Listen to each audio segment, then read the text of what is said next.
এটা হলো ফেজ 1। ওই গন্ডোলার ওই কেবল কারগুলো করেই যেতে হয়। প্রথমে ফেজ 1 পড়ে আর তারপরে ফেজ 2। আমরা ফেজ 1-এ আগে আসিনি, আমরা আগে ফেজ 2-তে চলে গেছিলাম, কারণ ওই ভিড় হয়ে যায় তো। তাই আমাদের সাথে যিনি গাইড যান, মানে প্রত্যেকের সাথে একজন করে গাইড থাকে, তো আমাদের সাথে যিনি গেছিলেন উনি আমাদের বললেন যে আগে ফেজ 2টা ঘুরে এসে তারপরে ফেজ 1-এ আসবো। আর সেটা খুব ভালো ডিসিশন ছিল একটা। আর ফেজ 1-এ যদি আগে নামতাম না, মনটাও একদম খারাপ হয়ে যেত।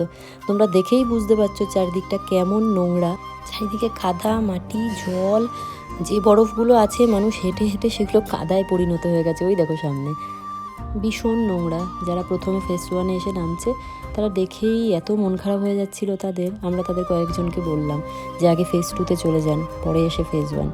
এখানে এসে আমরা এই স্নো বাইকগুলো রাইড করেছিলাম।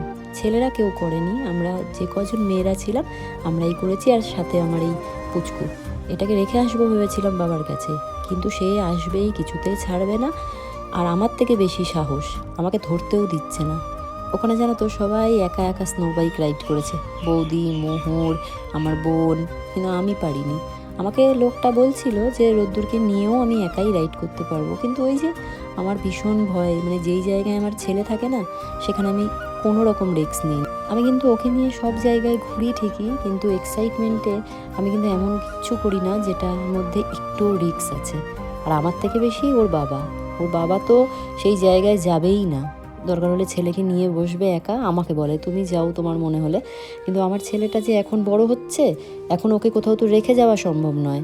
এই যেমন এখানেই বাইক রাইডে ওর বাবা বলেছিল আমরা যাই, ওকে বাবার কাছে থাকতে, কিন্তু কিছুতেই পারলাম না। ওর অনেক দিনের ইচ্ছে ছিল একটা স্নোম্যান বানাবে। দেখো এই স্নোম্যানটা বানিয়েছে, আবার ছোট্ট ছোট্ট কোথা থেকে কি ডাল নিয়েছে সেটা দিয়ে আবার হাতও বানিয়েছে। এই ছোট ছোট প্লেটগুলো দেখছো, এখানে বিজুদা একটা পকোড়ার প্লেট নিয়েছিল। দাম কিছু জিজ্ঞাসা করেনি, কতই বা হবে ভেবেছিল। যখন টাকা দিতে যায় বলছে 1000 টাকা নাকি দাম, ভাবতে পারছো। তারপর আমরা রাস্তায় এক জায়গায় দুপুরের লাঞ্চটা করলাম। জানো তো আমার বোন যায় বলে রোদ্দুরকে নিয়ে আমার কিচ্ছু টেনশন করতে হয় না।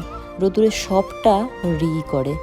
ও এই কদিন যে ছিলাম আমরা ওখানে, ওকে প্রত্যেকটা সময় ওর খাইয়েছে। শুধু খাওয়ানো না, ওর সবটাই ওর দেখেছে।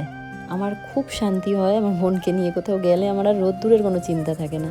আমাদের এত লাগেজ হয়েছিল যে আমাদের আরেকটা এক্সট্রা গাড়ি নিতে হয়েছিল। সেই গাড়ি চালাচ্ছিল এই ভাইটি ফাজেল। ও রোদ্দুরকে এত ভালোবেসেছে, রোদ্দুর ওর কাছে এত ভালো থেকেছে, খুব বন্ধুত্ব হয়েছিল রোদ্দুর আর ওর। রোদ্দুরের তো ভালো নাম উষ্ণিস, কিন্তু ও রোদ্দুরকে উসখুস বলে ডাকতো। যেই দাদা আমাদের ট্রিপটা প্ল্যান করে দিয়েছিল সেই দাদা বলেছিল রাতের দিকে কাশ্মীরের রাস্তায় না বেরোনোই ভালো, কিন্তু ইমরান ভাই আমাদের রাত 11টা পর্যন্ত বাইরে ঘুরিয়েওছে, শপিং করিয়েছে এবং বলেছে যে পুরোপুরি তোমরা আমার দায়িত্ব, সুতরাং কোনো চিন্তা ছাড়া তোমরা যা ইচ্ছে তাই করো। আর সত্যিই তাই, কাশ্মীর সম্বন্ধে একটা সত্যিই ভুল ধারণা পাল্টে গেল।